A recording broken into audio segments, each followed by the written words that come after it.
నమస్కారం గురుజీ. శ్రీమాత్రే నమః. గురుజీ, ప్రతి ఒక్కళ్ళ ఇంట్లో జ్ఞాపకాల రూపంలో కావచ్చు, లేకపోతే వాళ్ళని వాళ్ళు చూసుకోవడం కోసం గానీ, ప్రతి ఒక్కళ్ళు కూడా వాళ్ళకి సంబంధించిన ఫోటో ఫ్రేమ్స్ అనేవి పెట్టుకుంటూ ఉంటారు. అవును. బట్ ఇంట్లో ఫోటో ఫ్రేమ్స్ వాళ్ళ పెళ్ళికి సంబంధించిందైనా, లేదా చనిపోయిన వాళ్ళకి సంబంధించిందైనా ఫ్రేమ్స్ ఎక్కడ పెట్టుకుంటే మంచిదంటారు? ప్రతి ఇంటికి అంటే బ్రహ్మస్థానం నుంచి 16 జోన్స్ ఏర్పడతాయి. దాన్ని తెలుగులోని ఇంగ్లీష్లో నేను మీకు చెప్తాను. తూర్పు దగ్గర నుంచి తీసుకుంటే, తూర్పు అంటే ఈస్ట్, ఆగ్నేయము సౌత్ ఈస్ట్, దక్షిణాగ్నేయం తూర్పు ఆగ్నేయం ఉంటుంది. మళ్ళీ ఈస్ట్ సౌత్ ఈస్ట్, ఆగ్నేయం సౌత్ ఈస్ట్, దక్షిణాగ్నేయం సౌత్ ఈస్ట్, దక్షిణం అంటే సౌత్, దక్షిణ నైరుతి అంటే సౌత్ వెస్ట్, నైరుతి అంటే south west, west south west అంటే పడమర నైరుతి, వెస్ట్ అంటే పడమర, వెస్ట్ నార్త్ వెస్ట్ అంటే పడమర వాయువ్యము, నార్త్ వెస్ట్ అంటే వాయువ్యము, ఉత్తర వాయువ్యం అని ఉంటుంది. నార్త్ వెస్ట్ అంటారు. ఉత్తరం అంటే నార్త్, ఉత్తర ఈశాన్యం అంటే నార్త్ ఈస్ట్, ఈశాన్యం అంటే నార్త్ ఈస్ట్, తూర్పు ఈశాన్యం అంటే ఈస్ట్ నార్త్ ఈస్ట్. ఇలా మనకి 16 జోన్స్ ఉంటాయి ప్రతి ఇంటికి కూడా.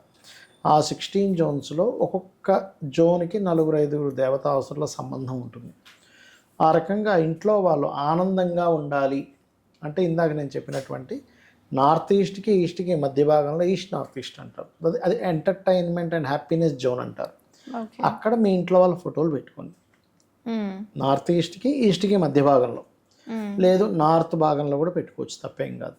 కానీ పొరపాటును కూడా ఈ ఫోటో ఫ్రేమ్స్ని సౌత్ వెస్ట్లో అంటే మీకు టాయిలెట్స్ వేస్టేజ్ ఉండే జోన్లోనో, వెస్ట్ నార్త్ వెస్ట్ అంటే పడమర వాయువ్యంలోనూ పెట్టకూడదు. ఇది ప్రధానంగా గుర్తుపెట్టుకోండి. ఓకే, ఇక్కడ పెడితే ఏమో డిప్రెషన్ వస్తుంది, వెస్ట్ నార్త్ వెస్ట్లో పెడితే, అక్కడ పెడితేనేమో లైఫ్ అంతే వేస్ట్, దేని ఇంట్రెస్ట్ లేనట్టుగా తయారవుతారు. ఇలాగే మనకి ఇంట్లో పెట్టుకునేటువంటి ఫ్రేమ్స్లో గుర్రపు బొమ్మలు ఉంటాయి, వైట్ హార్సెస్వి. నార్త్ వెస్ట్ జోన్ ఎక్కడ వచ్చిందో చూసుకుని అక్కడ పెట్టుకోవాలి. మనకి బ్రహ్మస్థానం నుంచి జోన్స్ డివైడ్ అయినప్పుడు నార్త్ వెస్ట్ ఎక్కడ వచ్చిందో చూడాలి. టిల్ట్ బట్టి ఒకసారి తిరిగిపోతుంది మనకి. ఈ మూల నార్త్ ఈస్ట్ అనుకుంటాం, ఇది ఇటు వెళ్ళిపోవచ్చు అటు వెళ్ళవచ్చు టిల్ట్ వల్ల. సో ఖచ్చితంగా టిల్ట్ ఎన్ని డిగ్రీలు తిరిగింది నార్త్ అనేది చూడాలి. చూసి ఆ టిల్ట్ని బట్టి అది ఎక్కడ పెట్టాలనేది చూసుకోవాలి. అక్కడ మీరు నార్త్ వెస్ట్లో తెల్ల గుర్రాలు పెట్టచ్చు, సౌత్ ఈస్ట్లో ఎర్ర గుర్రాల బొమ్మలు పెట్టచ్చు. అలాగే ఎవరికైనా మార్కెటింగ్ బాగా సాగాలి అనుకోండి, తూర్పుకి ఆగ్నేయానికి మధ్యలో తూర్పు ఆగ్నేయం ఉంటుంది, ఈస్ట్ సౌత్ ఈస్ట్ అంటారు దాన్ని. అక్కడ ర్యాబిట్స్ బొమ్మలు పెట్టమని చెప్పింది శాస్త్రం. కోర్టు కేసెస్ ఉన్నాయి, 4 సింహాల బొమ్మ ఉంటుంది చూసారు, 4 సింహాలు ఉండేటువంటిది ఇట్లా మన కోర్టులో ఉంటుంది, అలాంటిది నార్త్ వెస్ట్లో పెట్టమని చెప్తుంది శాస్త్రం. పిల్లలు బాగా చదవాలనుకోండి, నంది బొమ్మ ఉంటుంది చూసారా, మనకి శాస్త్రంలో నైరుతికి పడమరకి మధ్య భాగాన్ని పడమర నైరుతి అంటారు. పడమర నైరుత్యో హృదయే విద్యాభ్యాస మందిరం. పిల్లల పుస్తకాలు అక్కడ పెట్టి అక్కడ నంది బొమ్మ పెట్టమంటారు. అప్పుడు ఏమవుతుందంటే స్థిరత్వం వస్తుంది. ఇది నా ధర్మము, ఎందుకంటే నంది ధర్మానికి కారకుడు. అందుకే శివుడి ముందు నంది ఉంటుంది, ఎందుకంటే ధర్మం ఎప్పుడు శివుణ్ణి చూస్తుంటుంది.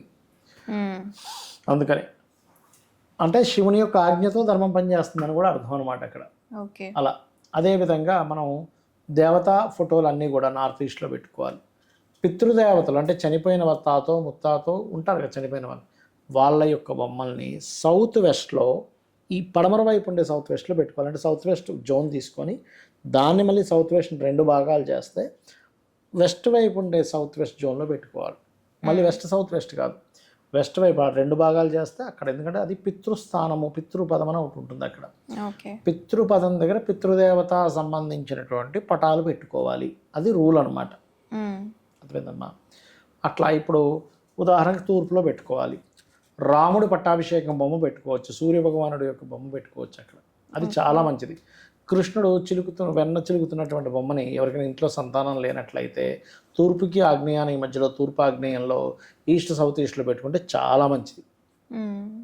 అట్లాగే అద్దాలు పెట్టుకునే విషయంలో, ఫోటోలు పెట్టుకునే విషయంలో, ఇంటికి వేసే రంగులకు సంబంధించిన విషయంలో, ఇంట్లో వాడే కర్టన్స్ విషయంలో ఏ వస్తువు ఎక్కడ పెట్టాలనేటువంటిది కూడా వాస్తులో ఉంటుంది. దానివల్ల ఫలితం కూడా ఖచ్చితంగా ఉంటుంది. ఫలితం లేకపోవడం ఉండదు, ఖచ్చితంగా ఫలితం ఉంటుంది. ఎందుకంటే చాలామంది ఇల్లు నేను వాస్తు చూడడానికి వెళ్ళినప్పుడు వాళ్ళు తెలియక వాళ్ళ ఇంట్లో పిల్లల ఫోటోలు వెస్ట్ నార్త్ వెస్ట్లో అంటే డిప్రెషన్ జోన్లోనో లేకపోతే వేస్టేజ్ జోన్లోనో పెట్టినప్పుడు, డిప్రెషన్ జోన్లో పెట్టినప్పుడు పిల్లలు తొందరగా డిప్రెస్ అయిపోవడం, దేని మీద ఇంట్రెస్ట్ లేకుండా ఉండడం, ఫోటోలో ఉన్న వాళ్ళ మీద ఎఫెక్ట్ పడుతుంది. ఇప్పుడు ఈ చేతబడులు ఇవన్నీ చేస్తారు, వాళ్ళు ఏం చేస్తారు, ఫోటోను బట్టి వెళ్తారు కదా. అవునా కదా? మరి అదేవిధంగా ఆ, ఇప్పుడు ఏమంటారు శాంపిల్స్, ఇప్పుడు బ్లడ్ టెస్ట్ అంటాం, బ్లడ్ శాంపిల్ తీసుకెళ్ళి కదా మనకి ఏ రోగం ఉందో తెలుస్తుంది అవును. మరి. ఓకే. అట్లా ఏంటంటే ఆ ఎనర్జీ దానికి పనిచేస్తూ ఉంటుంది. అందుకే మనం బట్టలు విప్పినటువంటి బట్టలు చిన్నపిల్లలు ఒక్కోసారి మనకి ఈ ఈ స్టీల్ సామాన్లకి అది వేస్తూ ఉంటారు, లేకపోతే ఎవరైనా వస్తే మీ అబ్బాయికి పనిచేస్తే ఇచ్చేసి తీసుకోండి అంటాం దానం ఉదార చేస్తారు. స్వభావంతో. కానీ ఎప్పుడు కూడా బట్టలు కూడా చక్కగా ఉప్పు నీళ్ళల్లో ముంచి మంచి. తడిపి ఇవ్వాలి. యాస్టీస్ అలా ఇవ్వకూడదు. ఆ ఎనర్జీ ఫామ్ అవుతుంటుంది. వాళ్ళు తీసుకెళ్ళి ఏ మంటలోనే వేసిన వీళ్ళకి ఎఫెక్ట్ వస్తూ ఉంటుంది. కాల్చకూడదు చిన్నపిల్లల బట్టలు అట్లా. ఓకే. వాళ్ళ ఎనర్జీ అక్కడ కనెక్ట్ అయిపోయి వీళ్ళకి ఇబ్బంది రావడం, హెల్త్ ఇబ్బంది రావడం జరుగుతూ ఉంటుంది. కాబట్టి ఎట్టి పరిస్థితుల్లో ఇంట్లో యాజ్ ఇట్ ఈస్గా చిన్నపిల్లలు కావచ్చు, పెద్దలు కావచ్చు, వాళ్ళ వస్త్రాలు తడిపేసి ఇంకోరికి ఇవ్వాలి, ఎవరికైనా ఇవ్వదలుచుకుంటే. లేదా స్టీల్ సామాన్లు వాళ్ళకి వేస్తారు కొంతమంది, ఇప్పుడంటే లేదు, దానం ఒకప్పుడు చేస్తూ ఉండేది. ఉంటారు. అంటే దానం చేసినా కూడా, అనాథాశ్రమాలకి బట్టలు మీరు పంపిస్తూ అనాథాశ్రమానికి ఉంటారు. ఇచ్చినా కూడా చక్కగా వస్త్రాలని మీరు ఆ యొక్క ఉప్పు నీళ్ళల్లో ఉంచి, కల్లుప్పు ఒక ఇంత టబ్బు తీసుకుంటాము, ఒక 3-4 గుప్పెళ్ళు కల్లుప్పు వేసేసి తడిపి చక్కగా కడిగేసి అందులో బట్టలను బాగా ఇచ్చేసి తర్వాత తడిపేసి ఇవ్వాలి. ఎందుకంటే ఉప్పు కనెక్ట్ అయిపోయింది అనుకోండి, నెగటివ్ ఎనర్జీకి మన ఎనర్జీ సంబంధం దానికి ఉండదు ఇంకా.